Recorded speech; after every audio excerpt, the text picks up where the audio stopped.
Welcome to the What is Python lecture, and the goal of this lecture is to fully understand what Python is.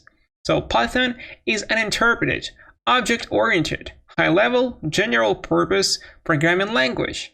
And that's it for the lecture. See you soon. Bye. Bazinga. Oh, of course I'm just kidding. Obviously, by reading this definition, we still know nothing about Python, because there is too many complicated terms here. So what we're gonna do is to go ahead and break them down one by one. So Python is a programming language. But what is a programming language? And to give you some intuition, in a way, it's kind of like any typical language that comes first in your mind. Like English, Spanish, French, German, and so on. So each language has its own unique syntax, which is basically a set of rules that define the order of words so that it's all structured in a meaningful way. However, programming languages are more like tools that are used by programmers to write computer programs to perform particular tasks. In case you don't know what a computer program is, simply put, it's just a list of instructions that tells the computer what to do. And programs can be anything from simple calculators and games to web browsers and entire operating systems. Alright, so there are many programming languages. Besides Python, I bet you've probably heard of things like JavaScript, C, Swift, C++, Ruby, C#, Java, R, Haskell, Scala, PHP, and the list could go on and on, since the number of languages is huge. And by now, the fundamental question should arise in your mind. Why are there so many programming languages? And the answer is that all of them are different, and each language serves a purpose and satisfies specific needs. Now, with that in mind, let's learn different types of programming languages. And if we take a look again at our Python definition here, we see that Python is a general-purpose programming language. So, general-purpose programming language is a programming language that can be applied to solve problems in the widest variety of application domains.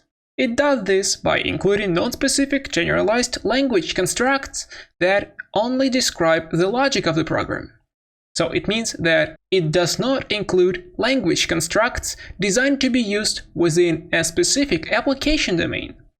If that sounds too confusing, just remember that general-purpose programming languages aren't restricted to one field only. They can be used for many different things. And examples of such languages are those most popular programming languages I mentioned earlier. So Python, Java, JavaScript, C, C++, etc. And the full list is huge. You can check it out on a general-purpose programming languages Wikipedia page. So the opposite of a general-purpose language is a domain-specific language. And domain-specific languages, or DSLs, are specific tools good to solve a limited set of problems in a particular application domain.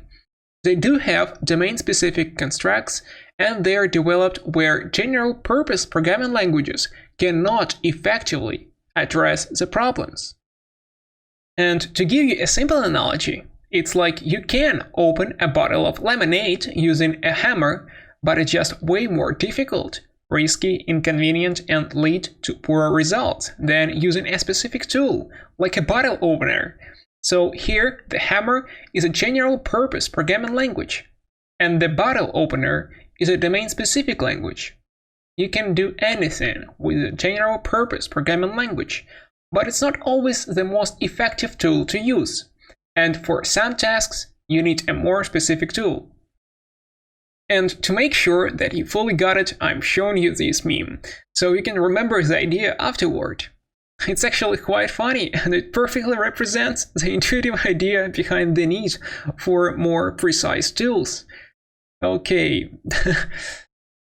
And examples of commonly used domain-specific languages include SQL, HTML, CSS, XML, and LaTeX.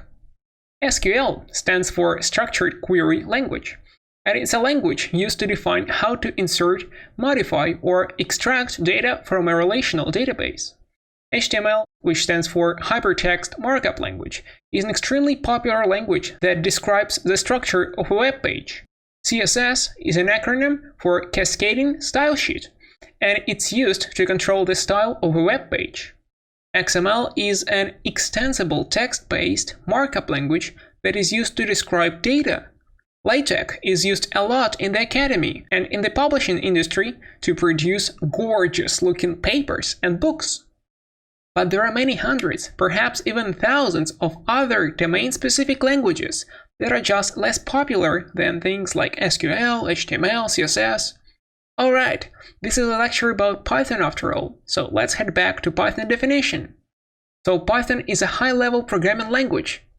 But what the heck is that? Well, watch the next lecture to find out. And yeah, may curiosity be with you.